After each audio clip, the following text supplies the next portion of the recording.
예배드립니다. 다 같이 일어나셔서 찬송가 90장을 부르시면서 하나님을 예배하겠습니다.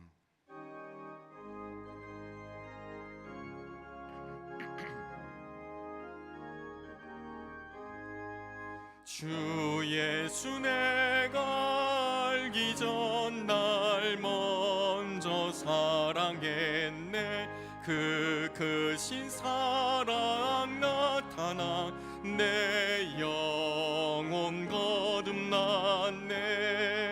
주 내 맘에 늘 계시고 나 주의 안에 있어 저 포도비유 같으니 참 좋은 나의 친구. 내 친구 되신 예수님 날 구원하시려고 그 귀한 몸을 버리사 내 죄를 대속했네. 나 주님을 늘 믿으며 그 손을 의지하고 내 몸과 마음을 맞춰서 가지 충성하리. 내 진실하신 친구여 그 은혜 내려주사 날 항상 보호하시고 내 방패 되옵소서.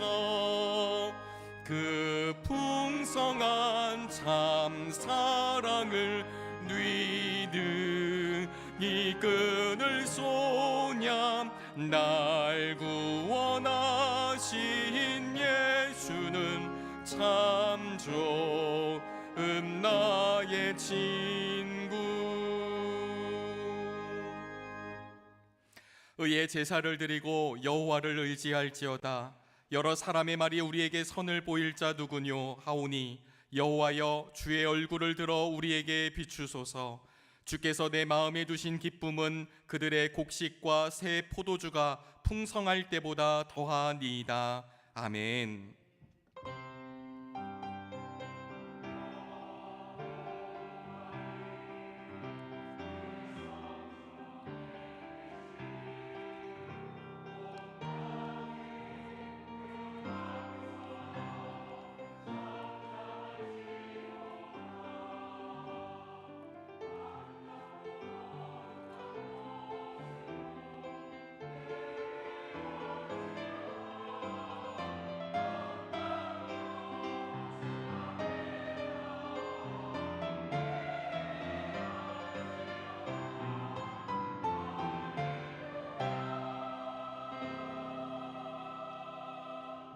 다 같이 자리에 앉으시겠습니다. 교동문 3번 시편 4편 말씀입니다.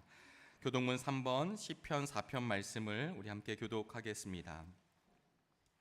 내 의의 하나님이여 내가 부를 때에 응답하소서. 곤란 중에 나를 너그럽게 하셨사오니 인생들아 어느 때까지 나의 영광을 바꾸어 욕되게 하며 여호와께서 자기를 위하여 경건한 자를 택하신 줄 너희가 알지어다.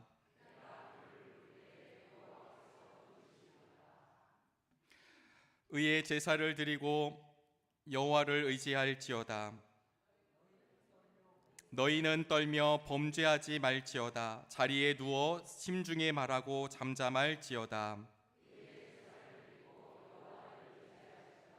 여러 사람의 말이 우리에게 선을 보일 자 누구뇨 하오니 주께서 내 마음에 두신 기쁨은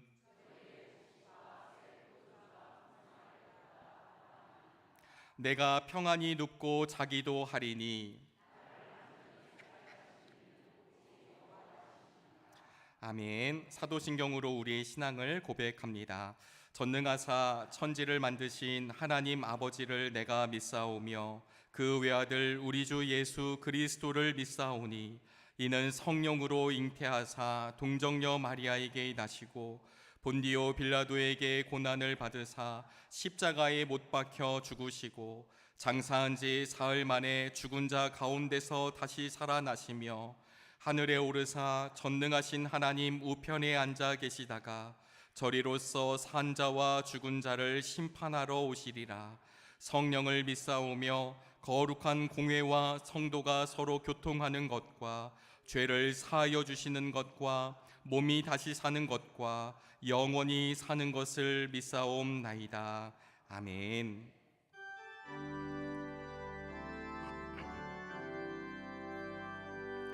찬양 성부 성자 성령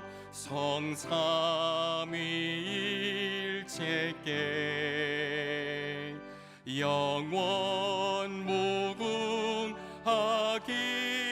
무궁하기까지 영광을 돌리세.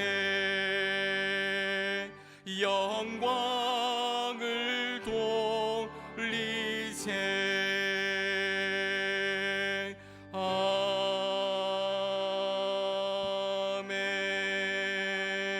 아멘. 정재하 장로님께서 오늘의 기도를 인도해 주시겠습니다.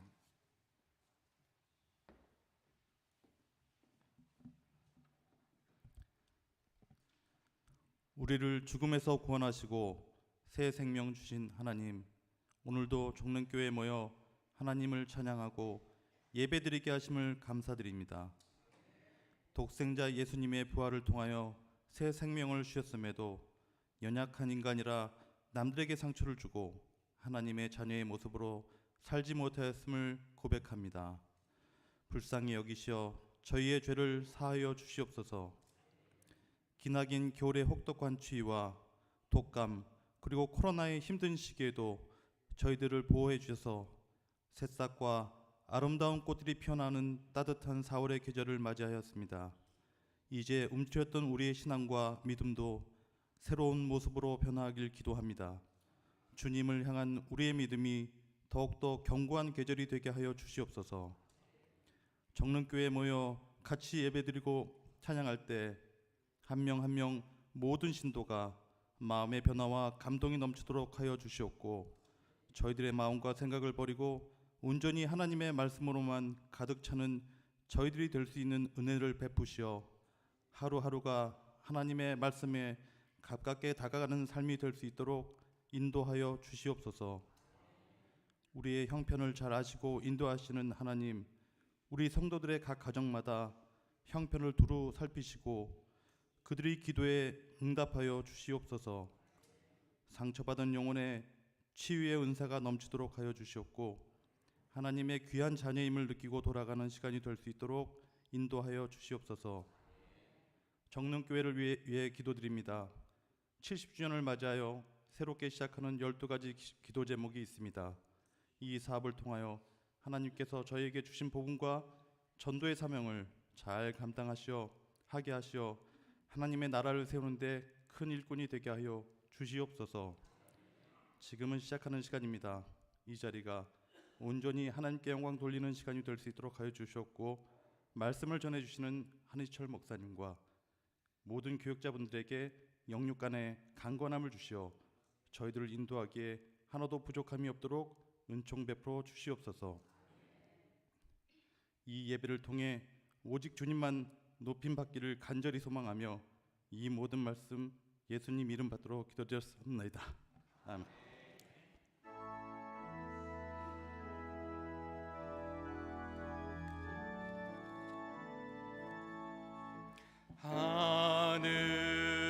하늘에 계신 아버지 이름 거룩하사 주님 나라 임하시고 뜻이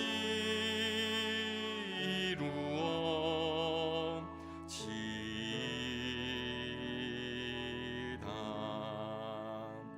일용할 양식 주시고 우리들의 큰 죄 다 용서하옵시고 또 시험에 들게 마시고 악에서 구원하소서. 되게 주의 나라 주의 권세 주의 영광 영원히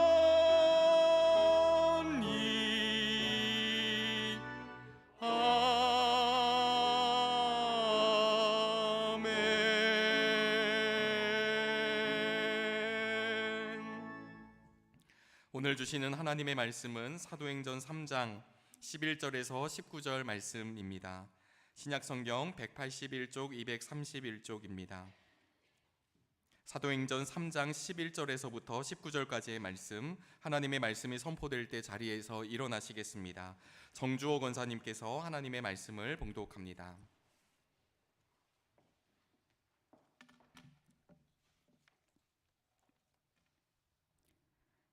그 사람이 베드로와 요한 곁에 머물러 있는데 사람들이 모두 크게 놀라서 솔로몬 행각이라고 하는 곳으로 달려와서 그들에게 모여들었다. 베드로가 그 사람들을 보고 그들에게 말하였다. 이스라엘 동포 여러분, 어찌하여 이 일을 이상하게 여깁니까? 또 어찌하여 여러분은 우리가 우리의 능력이나 경건으로 이 사람을 걷게 하기나 한 것처럼 우리를 바라봅니까? 아브라함의 하나님과 이삭의 하나님과 야곱의 하나님, 곧 우리 조상의 하나님께서 우리의 종 예수를 영광스럽게 하셨습니다. 여러분은 일찍이 그를 넘겨 죽었고 빌라도가 놓아주기로 작정하였을 때에도 여러분은 빌라도 앞에서 그것을 거부하였습니다. 여러분은 그 거룩하고 의로우신 분을 거절하고 살인자를 놓아달라고 청하였습니다. 그래서 여러분은 생명의 근원이 되시는 주님을 죽였습니다. 그러나 하나님께서는 그를 죽은 사람들 가운데서 살리셨습니다. 우리는 이 일의 증인입니다. 그런데 바로 이 예수의 이름이 여러분이 지금 보고 있고 잘 알고 있는 이 사람을 낫게 하였으니 이것은 그의 이름을 믿는 믿음을 힘입어서 된 것입니다. 예수로 말미암은 그 믿음이 이 사람을 여러분 앞에서 이렇게 완전히 성하게 한 것입니다. 그런데 동포 여러분, 여러분은 여러분의 지도자들과 마찬가지로 무지해서 그렇게 행동했다는 것을 나는 알고 있습니다. 그러나 하나님께서는 모든 예언자의 입을 빌어서 그리스도가 고난을 받아야만 한다고 미리 선포하신 것을 이와 같이 이루셨습니다. 그러므로 여러분은 회개하고 돌아서서 제 씻음을 받으십시오. 아멘. 이 시간에는 호산나 찬양대의 찬양이 있겠습니다. 찬양 후에 담임 목사님께서 무지라는 함정이라는 제목으로 말씀 전해주실 때 큰 은혜 있으시길 바랍니다.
대추 한 알 속에도 많은 시간이 담겨져 있는 것처럼 하나님께 드리는 이 한 곡의 찬양 속에도 많은 믿음의 고백이 담겨 있는 줄 압니다.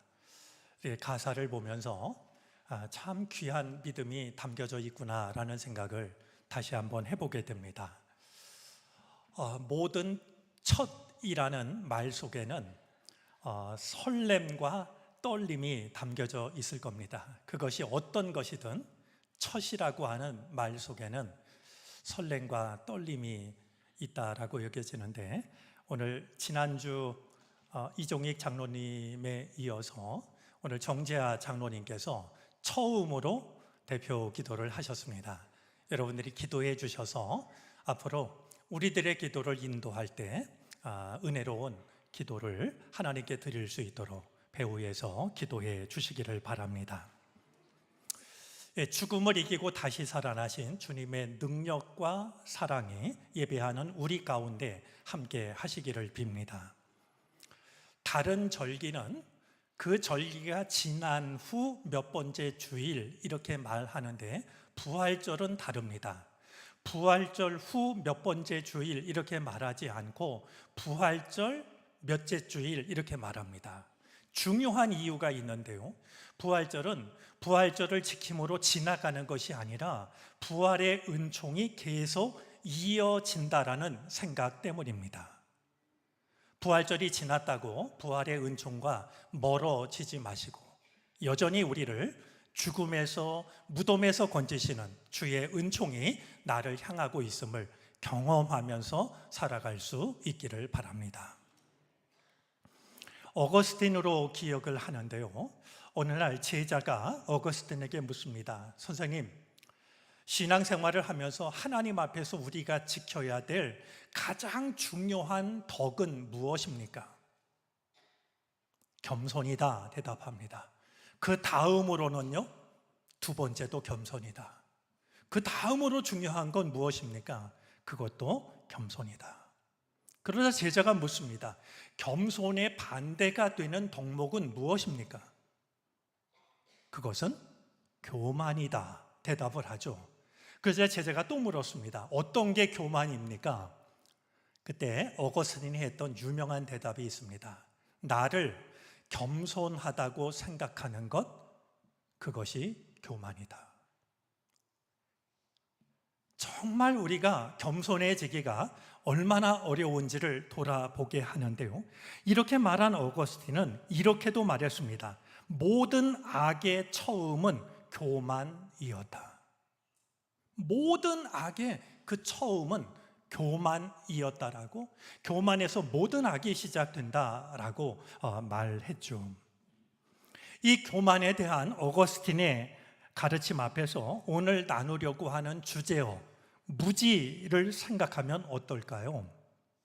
무엇이 무지입니까? 라고 물으면 그는 필시 이렇게 대답할 것 같습니다. 안다고 생각하는 것, 그것이 무지다라고 말이죠. 오늘 성서 1과 본문으로 주어진 사도행전 3장은 베드로 행각에 모인 많은 사람들 앞에서 설교를 하는 내용을 담고 있습니다. 부활하신 예수님을 만난 뒤에 베드로가 달라집니다. 내 믿음은 왜 이렇게 늘 이 모양일까? 이런 생각을, 이런 고민을 하시는 분이 있다면 내가 부활하신 주님을 만났는가를 물어볼 필요가 있습니다. 예수님을 모른다고 3번씩이나 부인했던 베드로입니다. 예수님이 돌아가신 뒤에는 디베랴 바닷가로 도망을 쳤던 베드로입니다. 자기들도 붙잡히지 않을까? 모든 문을 걸어 잠그고 방 안에서 떨던 베드로였습니다.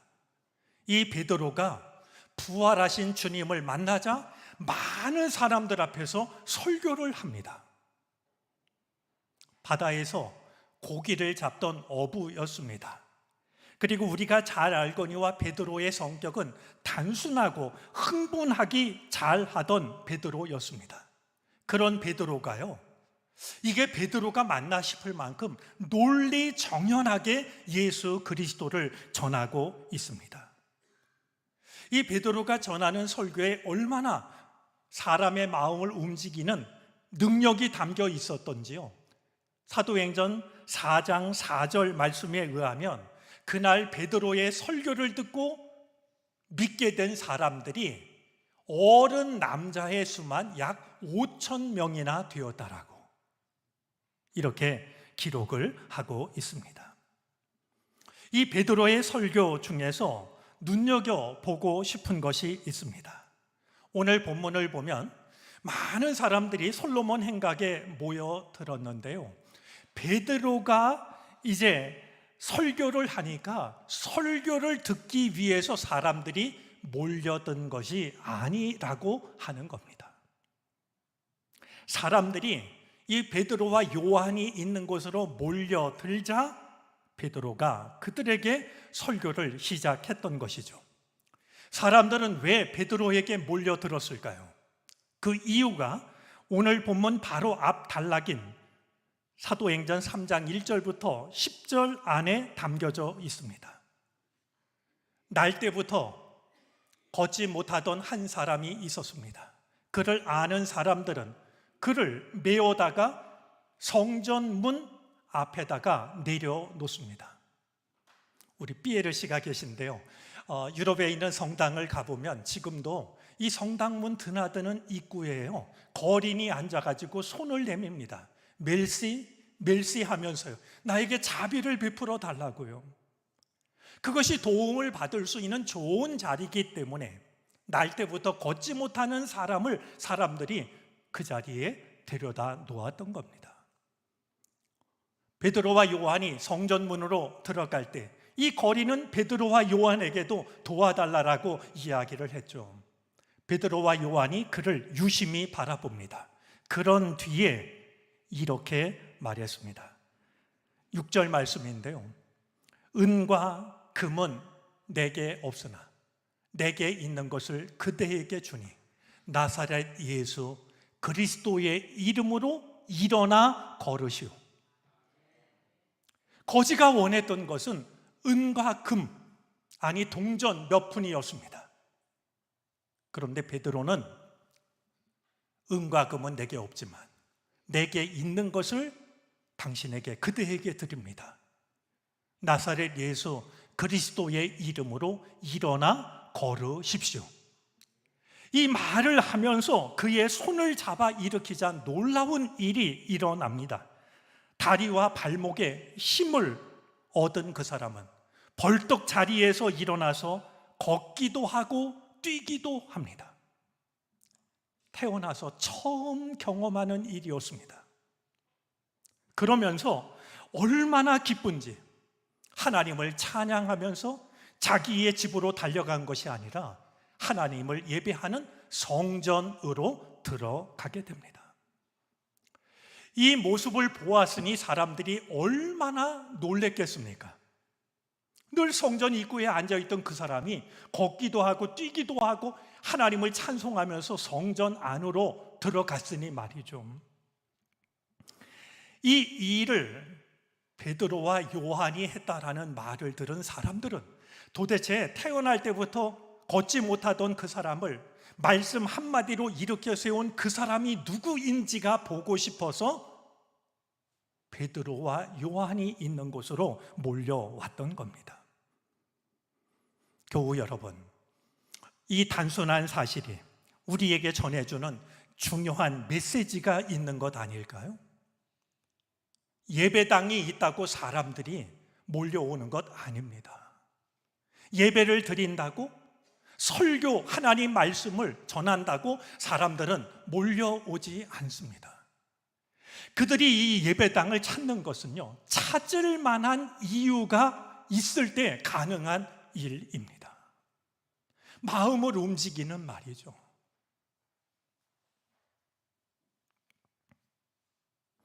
예수님께서 동네 바깥 한적한 곳에 계셨지만 많은 사람들이 예수님이 계신 곳으로 나아왔다라고 마가복음 1장 45절은 기록하고 있습니다. 사람들이 그냥 예수님이 계시니까 예수님을 찾아서 왔던 게 아니었습니다.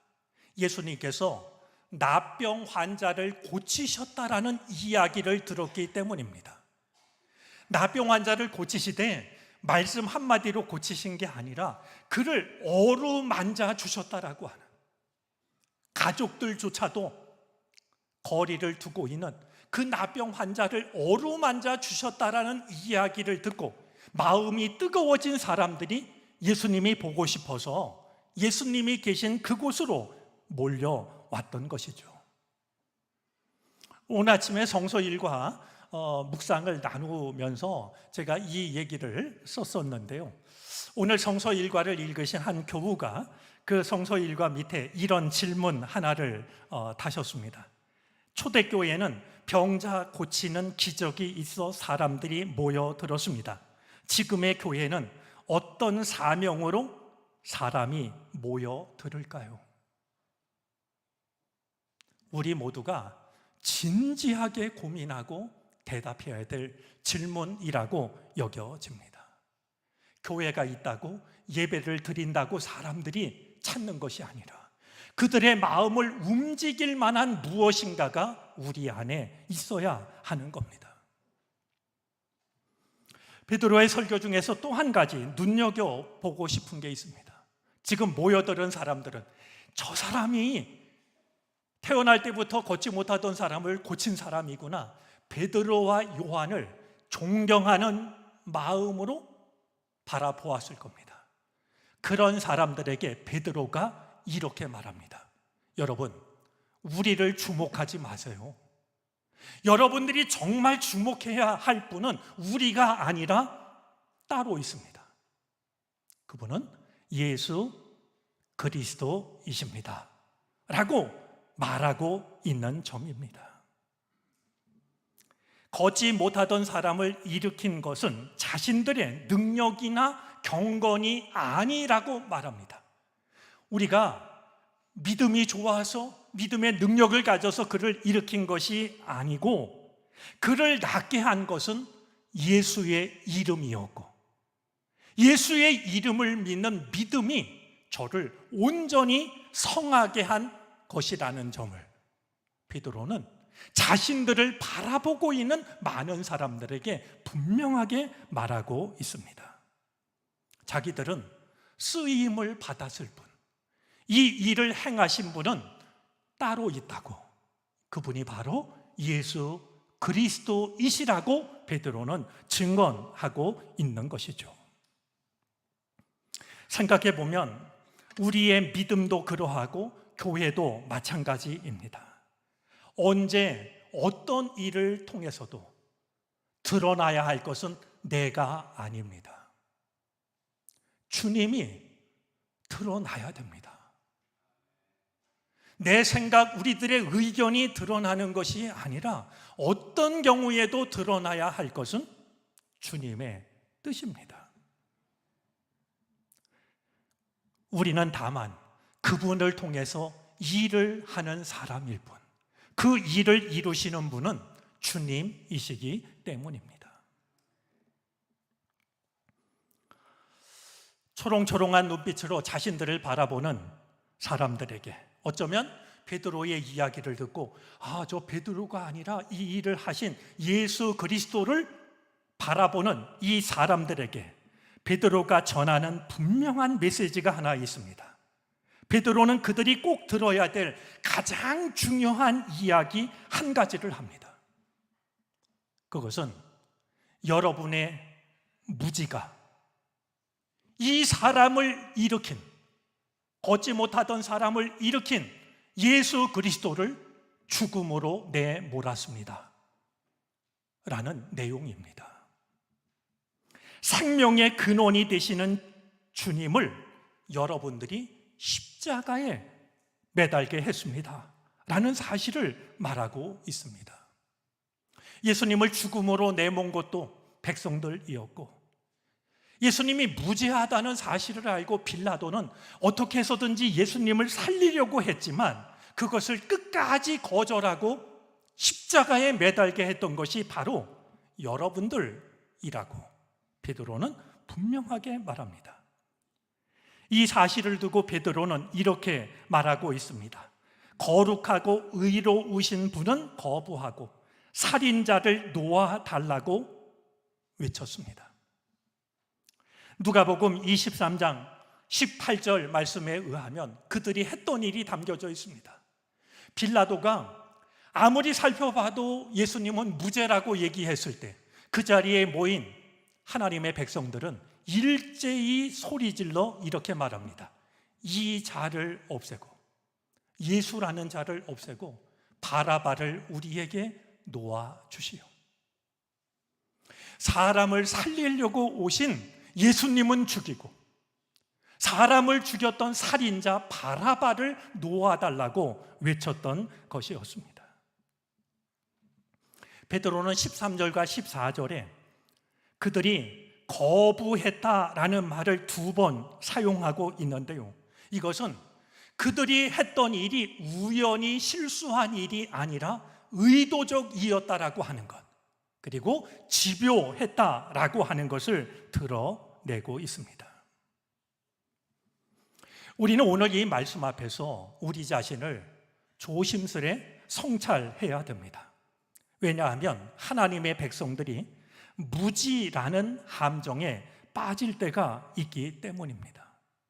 내가 하나님을 믿는 사람이고 하나님의 말씀을 알고 있고 때때로 하나님께 기도한다라는 이유로 내 생각이 옳다라는 무지의 함정에 빠질 때가 있습니다. 많은 경우 무지는 무시로 이어집니다. 여러분, 무시한다라고 할 때요, 이 무시가요, 없을 무자에 볼 시자를 씁니다. 무지에 빠지면은요, 그를 더 이상 바라보지 않게 됩니다. 그리고 이 무지가 무리와 섞이게 되면은요, 난폭해지게 됩니다. 온 무리가 예수를 못 박으라고 외쳤고 바라바를 놓아주라고 외쳤던 것 아니었겠습니까? 그들은 하나님을 잘 안다라는 생각으로 지금 자신들이 하고 있는 일이 하나님의 뜻을 왜곡하고 있는 일이라는 사실을 까맣게 몰랐습니다. 이 사람들은 하나님을 믿는 사람들이 어디까지 무지할 수 있는지를 보여줍니다. 메시아를 십자가에 매달 만큼 하나님의 백성들이 무지해질 수 있다는 걸 보여줍니다. 아마 그들은 예수를 십자가에 못 박으라고 고함을 치고 바라바를 살리라고 외쳤을 때 자신들의 생각이 옳다라고 생각했을 겁니다. 이렇게 하는 것이 하나님의 뜻이라고 어느 누가 확신하지 않았겠습니까? 우리가 지난 고난주간을 보내면서 즐겨 부렀던 찬송이 있습니다. 예수 나를 위하여 라는 찬송입니다. 이 찬송가를 부르면 왠지 저 마음 밑바닥에서 눈물이 고이는 것 같은 그런 생각이 드는데요, 예수 나를 위하여 십자가를 질 때 세상 죄를 지시고 고초 당하셨네. 2절 가사는 이러합니다. 십자가를 지심은 무슨 죄가 있나? 저 무지한 사람들 메시아 죽였네.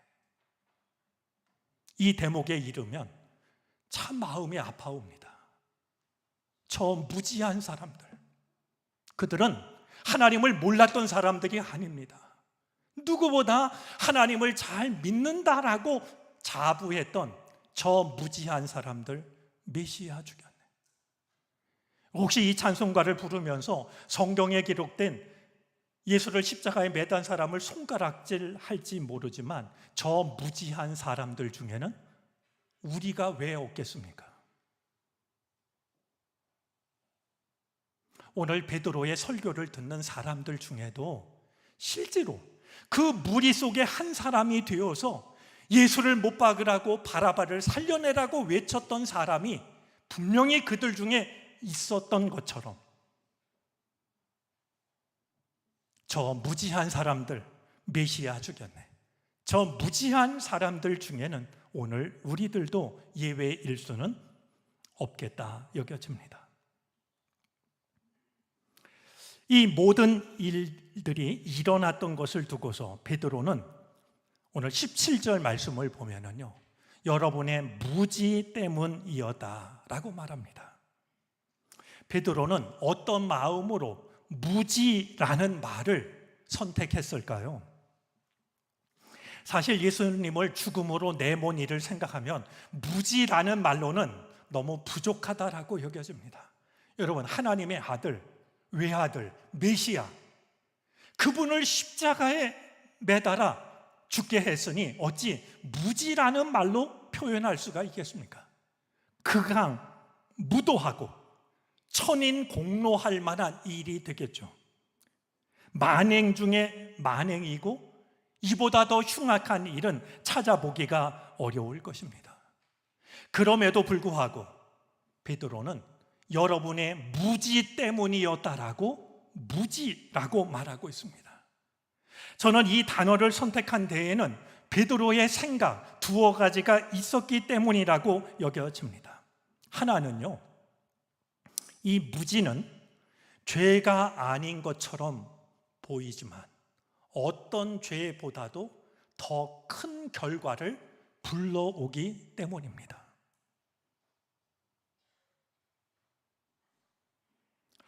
여러 가지 죄에 해당하는 목록을 적으면은요, 무지는 아마 끼어들 틈이 없을 거라고 여겨집니다. 한 걸음 더 나가서 이 무지는요, 내가 한 잘못에 대한 변명이 되기도 합니다. 많은 경우 사람들은 내가 잘 몰라서 그랬다고 말이죠. 내가 한 일을 변명할 때 잘 몰랐다라는 말을 쓰기도 합니다. 그러나 이 무지의 결과가 메시아를 십자가에 매다는 결과로 나타났던 것을 생각하면 무지는 가볍게 여겨지지만 어떤 죄보다도 큰 결과를 가져온다라는 것을 일러주기 위함 아니었을까 생각을 하게 되는 것이죠. 또 한 가지 베드로의 마음이 느껴지는 것이 있는데요, 지금 자신의 설교를 듣고 있는 이들에게 다시 주님께로 돌아올 수 있는 길을 열어주기 위해서였습니다. 여러분이 한 일은 용서받을 수 없는 일이었다라고 자신의 설교를 듣고 있는 자들을 저주했다라고 하면 많은 사람들이 주님께로 돌아오지 못했을 겁니다. 무지라는 말을 통해서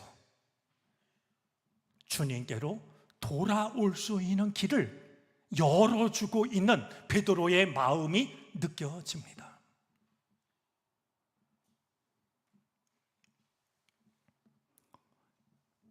알지 못해서 행한 잘못에서 돌아설 수 있는 길이 무엇인지를 이 베드로는 말합니다. 무지에서 벗어날 수 있는 길은 많은 지식을 보태는 데 있지 않습니다.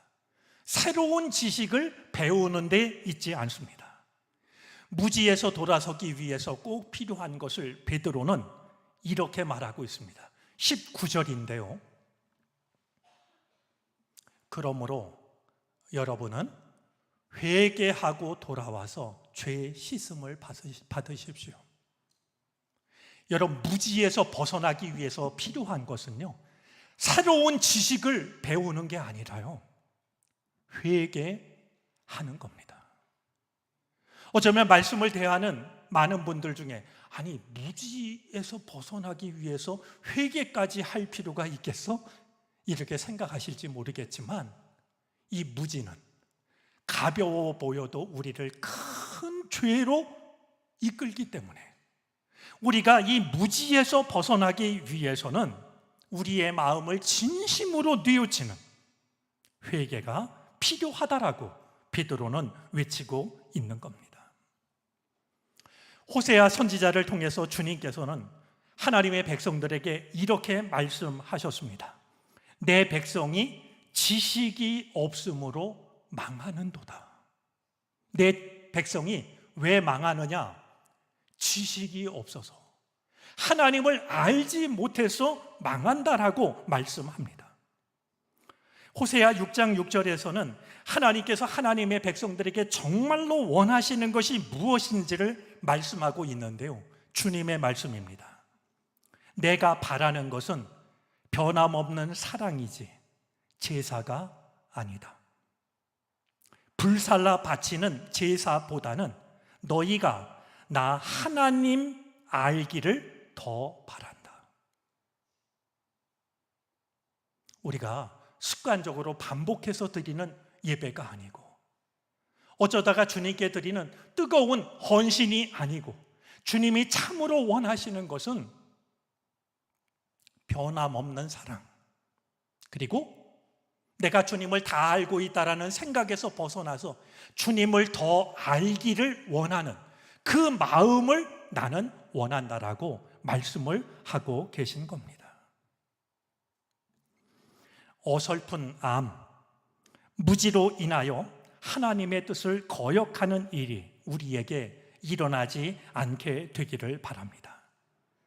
무지의 함정에 빠지는 이스라엘 백성들이 행했던 그 일을 우리가 반복하는 일이 없게 되기를 바랍니다. 시편 기자의 한 기도가 우리 모두의 기도가 되어졌으면 좋겠습니다. 시편 119편 34절 말씀인데요, 우리 기도하는 마음으로 말씀을 한번 읽어 주시겠습니까?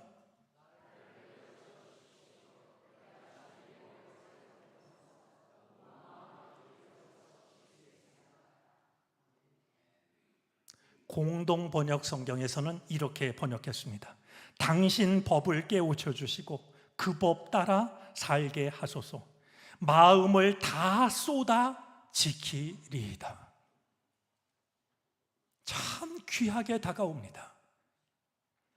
만약에 나에게 주님의 법을 일러 주신다라고 하면 나는 내 마음을 다 쏟아서 그 법을 지키겠습니다 라고 기도하고 있는 겁니다. 잊지 않았으면 좋겠습니다. 우리가 무지함에 빠지면 예수를 십자가에 못 박으시오 외치는 무리 중에 한 사람이 됩니다. 하지만 무지에서 벗어나면 태어날 때부터 걷지 못했던 그 사람을 말씀 한마디로 일으키시는 예수 그리스도를 만나게 됩니다. 아무리 오래된 절망이라 할지라도 말씀 한마디로 그것을 이기게 하시는 살아계신 주님을 만날 수가 있게 됩니다. 이 은총을 사모하시고 누릴 수 있는 우리 모두가 되어질 수 있기를 바랍니다. 기도하겠습니다.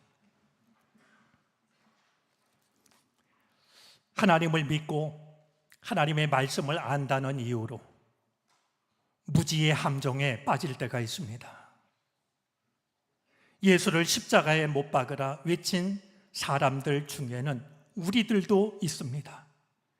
우리를 긍휼히 여기시사 무지의 함정에서 우리를 건져 주옵소서. 주님의 법을 가르쳐 주시사 마음을 다 쏟아 지키게 하시옵소서. 예수 그리스도의 이름으로 기도를 드립니다. 아멘. 찬송가 533장을 찬송하시겠습니다. 마지막 절을 부르실 때 다 같이 자리에서 일어나셔서 드리신 예물을 하나님께 봉헌하시겠습니다.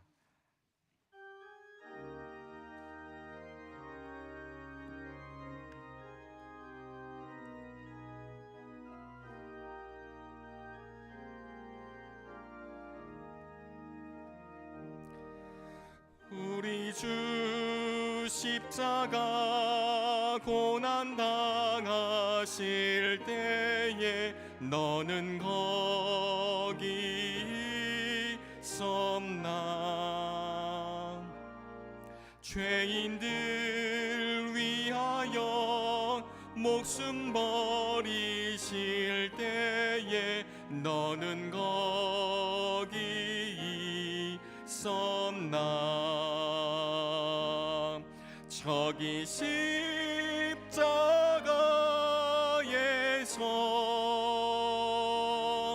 우리 위에 죽으신 주님, 너희는 무엇을 주정하고 있는 있느냐 사랑의 주께로 오라. 세상의 모든 것 소유한다고 해도 내게 만족 없으며 오직 주 예수님 내게 생명을 주사 참된 만족 주시네. 저기 십자가에서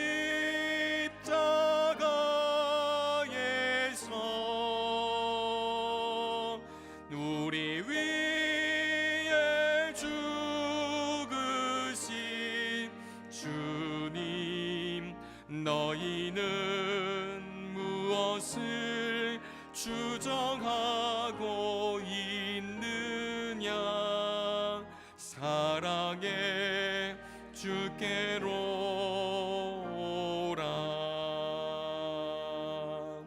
우리 주 조용히 너를 부르실 때에 주께 모두 나오라.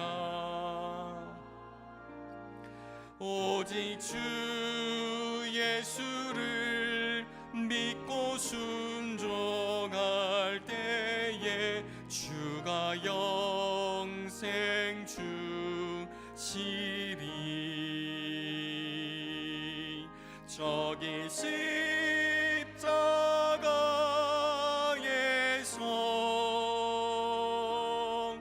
우리 위에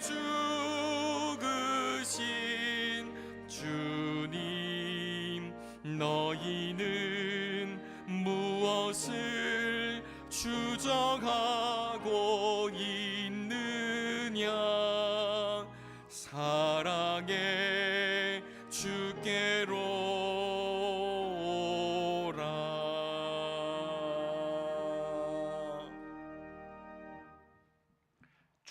죽음을 이기고 다시 살아나신 주님의 능력과 사랑이 2000년 세월을 건너뛰어 우리를 가두고 있는 모든 삶의 여건과 환경을 뛰어넘어 여전히 우리를 향하고 계심을 믿습니다. 주여, 우리도 살려 주옵소서. 우리도 무덤에서 꺼내 주시옵소서. 우리를 괴롭히는 근심과 걱정과 어둠과 두려움에서 우리를 건져 주시기를 바라고 원합니다. 오늘도 그 은혜 사모하여 주의 전을 찾아 예배하며 우리의 마음이 담긴 예물을 주께 바칩니다. 이 예물 속에는 우리 삶의 형편과 사정이 모두 담겨져 있습니다. 주님만이 아시는 기도의 제목들도 담겨져 있습니다. 모두 아시는 주님, 사람이 줄 수 없는 위로와 평강과 회복의 은혜를 허락해 주시기를 바라고 원합니다. 사랑하는 교우들 한 사람 한 사람, 가정 하고 있는 모든 일들을 눈동자처럼 지켜 주옵소서. 하나님 백성들의 삶이 얼마나 아름답고 존귀한지를 저희들의 삶을 통해서 드러내 주시기를 바라고 원합니다. 우리가 주님께 우리의 마음을 바쳤사오니 주님이 받으시고 주님의 나라와 주님의 영광을 위하여 주 뜻대로 사용해 주시옵소서. 감사드리며 예수 그리스도의 이름으로 기도를 드립니다. 아멘.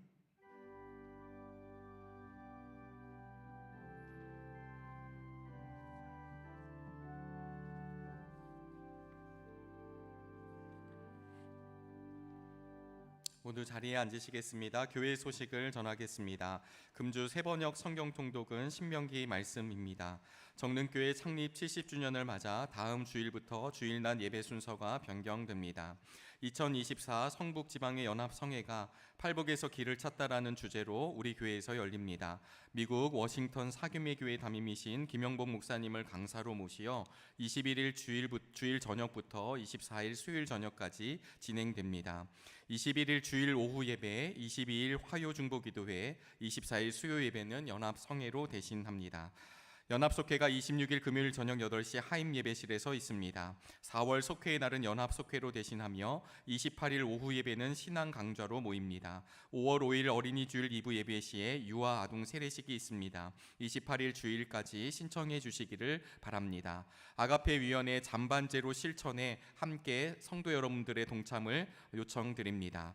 주보의 원활한 제작과 예배를 위해 각 부서 광고 및 모임, 또 섬김 내용, 교우 소식들을 수요일 점심 전까지 사무실로 알려주시기를 부탁드립니다. 교육부 소식입니다. 4월 다음 세움 기도회가 오늘 오후 12시 15분 나임 예배실에서 있으니 다음 세대를 위해 함께 모여 기도해 주시기를 바랍니다. 4월 교육목회 협의회는 다음 세움 기도회 이후 유아부실에서 모입니다. 유아유치부 보시기에 좋았더라 작물 심기가 별마당에서 있습니다. 모임 안내입니다. 총여선교회 기도회가 18일 목요일 영락기도원에서 있습니다. 교회에서 오전 10시에 출발합니다. 총남선교회 원래회가 다음 주일에 있습니다. 속회공과 교육이 17일 수요일 오후 7시 30분 나임 예배실에서 있습니다. 교우 소식입니다. 요양원 및 병원에 입원 중인 환우들 기억해 주시고 함께 기도해 주시기를 바랍니다. 노현수 권사님께서 우신양병원에 입원하셨습니다. 이만수 집사님께서 더 서울병원에 입원하셨습니다. 지태환 권사님 자녀인 지철 성도님께서 북창동의 카페 푸르파파를 개업합니다. 서충식 목사님께서 금주 기도주간 다녀옵니다. 섬김 안내입니다. 노찬호 장로님께서 범사에 감사하며 식사를 대접합니다. 변준원 목사, 이모난 사모님, 장남 변주하군 생일을 감사하며 서충식 목사님, 김혜미 사모님, 범사에 감사하며 화부들 봉헌합니다. 그 외 예배 섬김란 확인해 주시고 섬김에 동참해 주시기를 바랍니다. 담임 목사님께서 성도의 교제를 인도해 주시겠습니다. 몇 가지 광고를 다시 한번 확인하도록 하겠습니다. 우리 다음 주일부터 예배 순서가 약간 변경이 되는데요. 우리 사회자를 따르면 큰 무리 없이 예배 드릴 수 있을 겁니다. 다만 우리 교회 소식을 알리는 시간이 설교 후가 아니라 말씀 이전으로 하게 되는데요. 또 사회자가 이 주보를 읽는 것이 아니라 영상으로 대체하려고 합니다. 그래서 주보에 들어갈 광고가 수요일까지 필요합니다. 우리 각 부서에서 광고 부탁하실 분은 염두에 두시기를 바랍니다. 그리고 다음 주일 저녁부터 우리 교회에서 성북지방 연합성회가 열리는데요. 이게 지방 행사라고 생각하지 마시고요. 우리 정릉교회에서 부흥회를 한다라고 생각하시면 좋을 것 같습니다. 저희가 집회를 오랜만에 갖기도 하고 또 좋은 강사님이 오셔서 말씀을 전하시니까 그냥 우리 교회 부흥회다 생각하시고 많은 교우들 참석하셔서 은혜 받으시기를 바랍니다. 은혜를 더 사모하는 분들은 김영복 목사님이 쓰신 많은 책이 있습니다. 아마 읽고 오시면 더 은혜가 크리라 생각이 듭니다. 한 가지만 더 말씀드립니다. 우리 아가페 위원회에서 우리 잔반 제로 운동을 벌이고 있습니다. 그래서 배식도 내가 원하는 만큼 본인이 덜어갑니다. 그래서 이제 우리 잔반을 남기지 말자 그랬는데 아마 또다시 잔반이 생기는 것 같습니다. 그러니까 필요한 만큼 드시고 더 드시고 싶은 분들은 얼마든지 더 가져가시되 따로 남기지 않는 이 운동에 참여해 주시기를 바랍니다. 우리 이 시간에 멀리 캄보디아에서 오신 세 분을 소개합니다. 우리 한국에서 선교사님 주선으로 제빵 교육을 받아서 그 나라에서 빵을 통해 선교를 하기 위해서 3개월 이제 머물게 되는데 엘가운에 머물고 있습니다. 우리 세 분 좀 잠깐 일어나 주시겠어요? 자, 우리 먼 나라에서 왔는데 우리 박수로 환영하겠습니다. 네, 자리에 앉아 주시죠. 한국에서 좋은 제빵 기술 잘 배우셔서 우리 캄보디아에서 복음을 전하는데 귀하게 쓰임 받기를 바랍니다. 우리 이 시간에는 두 분, 우리 교회에서 새로 일하게 된 두 분을 소개하고 환영하겠습니다. 먼저 부목사님으로 조숙현 목사님, 사무간사로 이윤근 권사님 새로 일하게 되었습니다. 우리 조숙현 목사님은 우리 여성들, 우리 신방 혹은 교육, 상담 이런 쪽 일을 맡아서 하시게 됐는데 참 좋은 분이 오셔서 저도 마음이 참 좋습니다. 그리고 우리 이윤군 권사님, 우리 사무 간사가 공석이었는데 어렵게 결단을 해 주었습니다. 우리 준비한 꽃을 전할 때 잘 감당할 수 있도록 우리 큰 박수 보내도록 하겠습니다.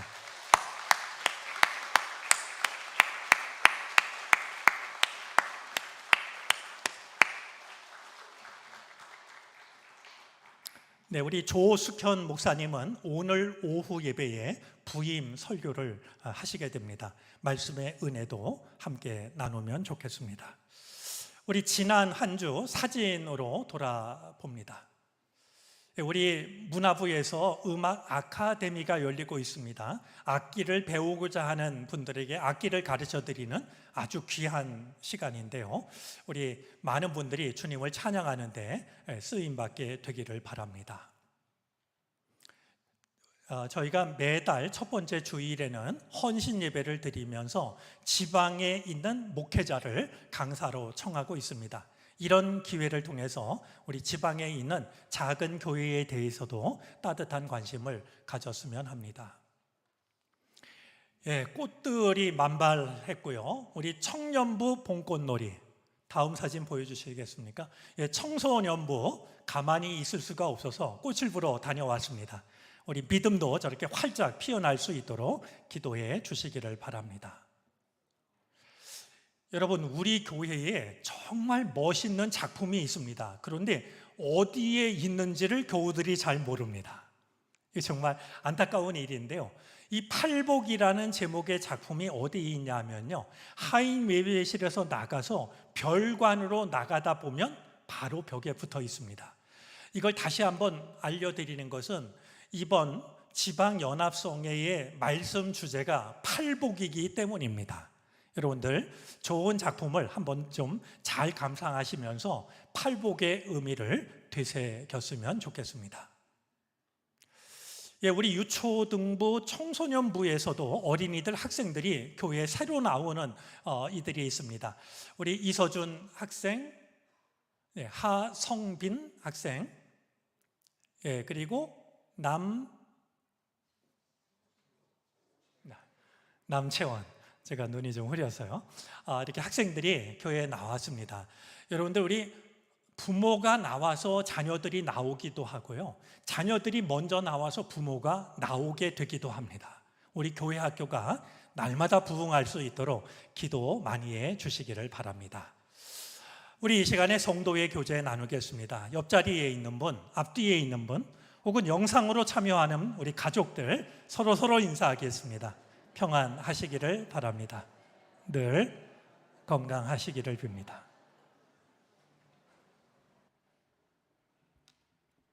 다 같이 일어나셔서 결단 찬송을 부르시겠습니다. 찬송 후에 담임 목사님의 축도로 예배를 마치겠습니다.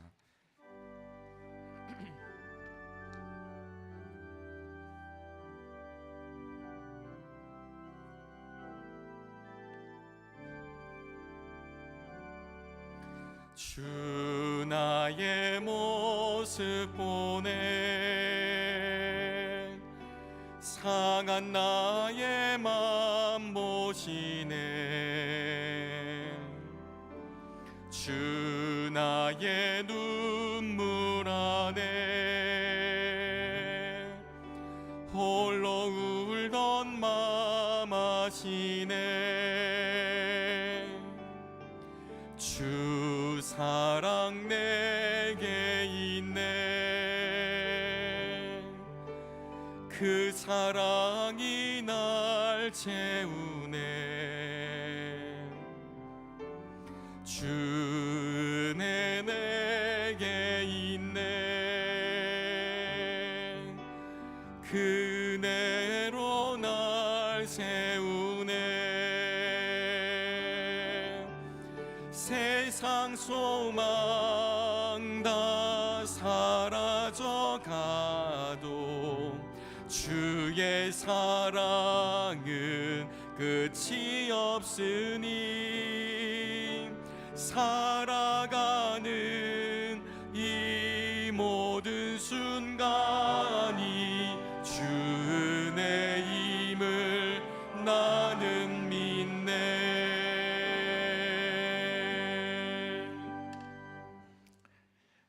지금은 무지한 자들에 의해 십자가에 달리면서도 그들을 향한 사랑을 끝까지 포기하지 않으셨던 예수 그리스도의 은혜와 우리 모두를 살리시기 위하여 가장 귀한 것을 내어주신 하나님의 사랑하심과 우리들의 마음을 끊임없이 주님의 사랑 앞으로 이끌어 가시는 성령의 인도하심이 예배를 드리고 삶의 자리를 향하여 나아가는 우리 모두 가운데 이제로부터 영원토록 함께 계시옵기를 간절히 축원하옵나이다. 아멘.